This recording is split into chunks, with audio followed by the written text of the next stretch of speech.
I'm Paul Horschel, and this is my shop in Park City, Utah. So I was born and raised in Alaska. We lived pretty rural. You know, we had to walk about a mile to the bus every day and school. Alaska's tough, you know, they wouldn't shut school down till -50. So we would be walking to the school bus at -45. We didn't have power, we had to run generators, we had to cut all our own wood. You know, it really taught me how to fend for myself and do things at a young age. I think that was a good thing. It definitely formed me and my work ethic. I mean, we were always busy doing something. We were always busy, you know, plowing snow, getting a car unstuck out of the mud, you know, cutting firewood. I got into dirt bikes at a fairly young age, but not anything really young. I got into dirt bikes probably about 10 or 11, and it was just because, you know, I found a dirt bike on the side of the road. It wasn't really a dirt bike. It was $500, and it was what I could afford to make into a dirt bike. And we used to take those dirt bikes. I think it was a 1979 SP 370. You know, you can imagine a 12-year-old driving that. But that's what we did back then. And that was my dirt bike for probably 3 or 4 years.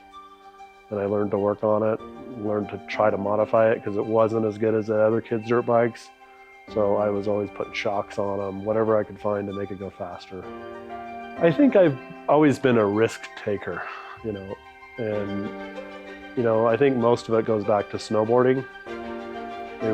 We used to build all these crazy jumps, and, you know, it was always who wants to go first, and usually it was me. So I started working probably when I was 12 years old. I worked at a gas station, it was pumping gas. You know, when I got to about 14, I started doing other jobs. I started working on people's houses. I actually worked on the house we ended up buying up in Alaska. I actually did a lot of work on that house. And, you know, 20 years later, we ended up buying it. When I was 17, so me and my brother went to high school all through the same grade. And it was because we lived so rural, my parents didn't want to take us 2 years in a row to kindergarten and do the struggles of, you know, picking a kid up and then doing it all over again the next year. So they just sent us both. So when I graduated high school, I was 17 and he was 18, and we both got jobs on a fire crew. Apparently back then they didn't really check your ID, so they didn't care if I was underage. They just wanted anybody to do the job. So we made up enough money that summer, and we were into snowboarding.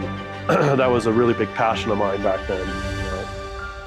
And we used to read magazines, and we used to look at, you know, just stats of mountains. And we decided we were going to move to Utah. You know, we bought a car. We didn't know anybody in Utah.